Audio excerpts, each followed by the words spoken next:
بسم الله الرحمن الرحيم waxaan jeclaystay maanta mawduucan kulay waqtiyada dambe ee barnaamijyada live kana waan ku soo dari doonaa laakiin hadda bal in culayska igu haysa aan bad iska sii yareeyo waxaan jeclahay inaan ka yar hadlo codahaan magaalada Dirdhaba iyo xaaladeeda magaalada Dirdhaba waa la yaqaan waxay ahaan jirtay magaalo Soomaaliyeed laakiin sanadka ka dambeeya hadda Soomaalida farihidu way ka sii baxaysaa taana waxa kalifaya waa lahaansho la'aan xaggeena ka jirta ama dhinaca maamulka ama dhinaca shacabka waxa weeyaan isku xidhnaan la'aan ka jirta magaalada Dirdhaba waqtigii Ibaardheefta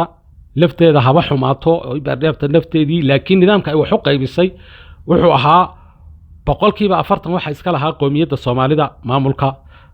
boqolkiiba 40 waxa iska lahaa qoomiyadda Oromada 20 kalena waxa iska lahaa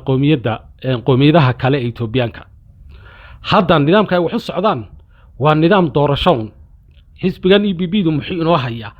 nidaam doorasho haday noqoto Dirdhaba ninka maanta jooga ama warkeeda haya xaaladeeda u arka qoomiyadihii kale way sabaabulayaan xaggana wax abaabuli kama socdo Oromo way sabaabulaysaa Xabasho way sabaabulaysaa qoomiyadihii kale way sabaabulayaan sida aad ku aragtaan calaamadahan imika waa meelaha ay ku badan tahay Oromadu calaamadoodii oo lafta calankiiba ku xidhan xaggan kale Xabashidu calankiiba ku xidhan xaafadaha magaalada marka tagto kuyuuba lagu jira kuyuuga cid ku jirta hal shakhsi oo Soomaali kuma jiro waxa la qaadanaya aqoonsigii hal qof oo Soomaali aqoonsiga qaadanaya ma jiro sababtu waxa weeye inaga maxaa inoo galay inaga waxaan jirin driving force dadka wixii wadi lahaa hogaamin lahaa hoosta ka riixi lahaa maamulkii baan jirin xisbi ma jiro wax ma taqaanaa danaha Soomaalida gooni u ilaalinayo iska xilsaaraya ma jiro dadkan hadda iyaga aad aragtaan qaabkay soo abaabulayaan kama dhigna in iyaguna is abaabuleen maamulka laftiisa abaabulaya waayo danba ka dhaxaysa ninka Oromada ee maamulku wuxuu doonayaa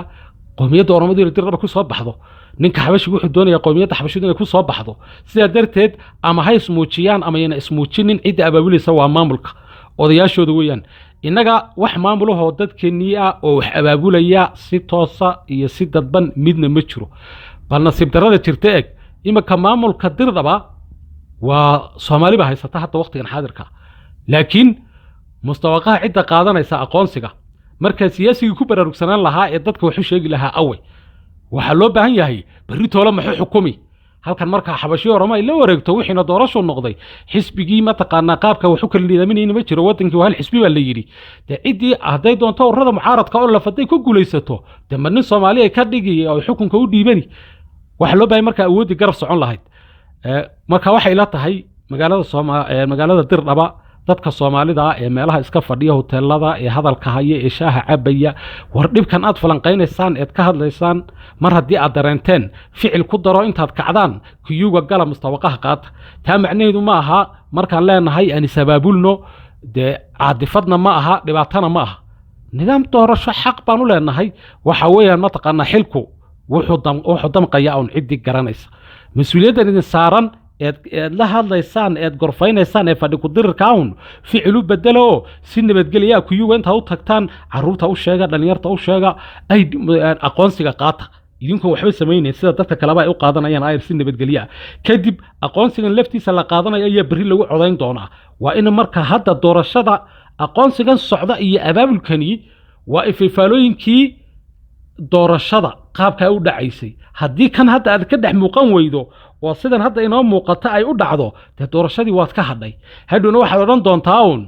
maxay oo la inaga qaatay dhulkii iyo calaacal war hadda ka kaca fadhiga magaalada Dirdhaba dadka Soomaalida ee ku xeeran warshin hadda Oromadu maxay culays ku saaraysaa Dirdhaba meelaha kala dacid kuma haysato Xabashidu maxay culays ku saaraysaa meelaha kala dacid kuma haysato halkana culayska la saaraya waxa la rabaa in la muujiyo oo Oromo ku soo baxdo boqolkiiba boqol kolka inay noqoto magaalo 100% Oromo ay leedahay waxa culayska loo saaraya marka meelahan kala culayska saaraysan iska daayo halka cidina kuma haysatee ka imaada Shiniile agagaarka ka imaada meelaha kala ka imaada aqoonsiga qaata dadkan Dirdhaba imka ka buuxeed aragtaanba anigu I don't think inay yihiin dadkii waa dad isabaabulayo organizer oo magaalada imanayo oo ID-ga qaadanaya kuwii agagaarkii oo yimid weeyaan oo ku baraarugsan marka idinkuna qaabkan inta sameeysan meesha mas'uuliyiin la isku haleeyo oo xuquuqdii Soomaalida difaaciyay ma jiro marka waxay u baahan tahay in aan jabadaha gacmaha la galamahe waa in inaguna aan garab u tino oo meesha ka muuqano oo xaafadaheena iyo gaarkeena inaguna calaamadaheena aan ku dhajisano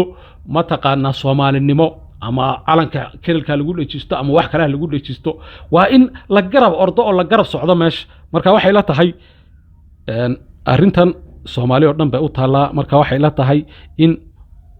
odayaashu inay fadhiga ka kacaan siyaasiyiinta fadhiya ee meelaha shaay iskaga cabayay waxan dareensan in halka una ka sheekeynna dadka inay hormaraan oo dadka wax u sheegaan aqoonsiga inay qaataan marka in fadhiga laga kaco magaalada Dirdhabo tartankeeda laga qayb galo wassalaamu calaykum waraxmatullaahi wabarakaatuh